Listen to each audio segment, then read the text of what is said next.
You know, a lot of challenges in the beginning is figuring out, we've got this amazingly vast, highly respected, you know, highly followed, very well-read property. How do you bring that to a game and do it justice? There are so many different things within the books that were clearly had to be a certain way. There was so much strife about whether we were going to do Tom Bombadil at all, and the conversation about, well, Tom Bombadil wasn't in the movies, and there's a reason why it was cut. We had a very strong belief on what we thought was going to make this story great. It's such a long road to get to where we are today, and there are so many different things that I can look at now and say, that was definitely the right decision. And Tom Bombadil was definitely the right decision. So at launch, it was, you know, we had 8 regions. We kind of worked our way through the Shire. We ended up in Angmar. You know, it was a, we thought, huge world at the time. In fact, I think at the time it was one of the largest pieces of landscape ever released for a game. Eyes and ears and hearts and minds and everything opened up to us to see how we addressed, you know, how do you do a story in this world? You know, we can't be Frodo, right? I mean, these are the things that people thought the game was going to be, that I could be Frodo and I'm going to run through Middle-earth.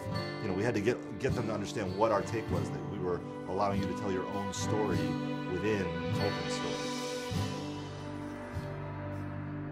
Our goal was, this has to look unlike any place that anybody's ever been in an MMO, right? And hopefully also in an RPG, because when you read about Moria, it's this big, huge, giant, expansive, cavernous place. The idea was to use, to make it a landscape space with not one, but 2 separate height maps. So there'd be a height map for the floor and then a height map for the ceiling. That was something we'd never done before, doing the vast landscapey interior dungeon. It's really hard without a date file and without having sky and clouds and sun and all the colors that brings in. And you could have 2 stretches that have the same grass pattern, the same little huts, and you swap out sunny blue sky for crazy red, green, shimmery, evil thing, and it totally changes the look and feel. Not having that in Moria, it was much more challenging. Yeah.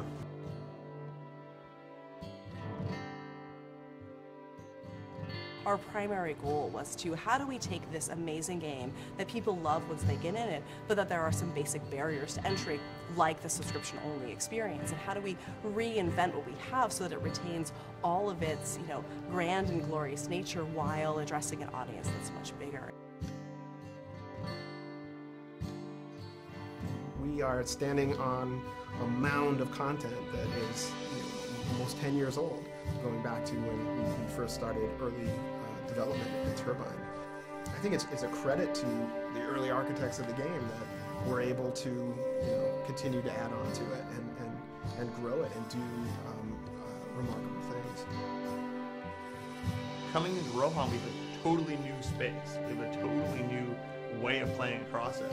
And I think that being able to go out onto these vast plains and ride your war steed and challenge these, you know, mounted bands of marauders, I think we've come to a whole new chapter in Middle-earth. This is where the War of the Ring begins. At a high level, you know, sort of, the training wheels are coming off. We're out of Eriador. We're, you know, east of the Misty Mountains, into the very epic, action-oriented portion of the fiction. And being able to tell that story is extremely exciting. Lodge has grown and gotten stronger over 5 years, which is a huge testament to this game and to this team. You know, the team has grown, the game has grown. We're not slowing down anything, we're speeding up. It's going to be a fantastic 2012.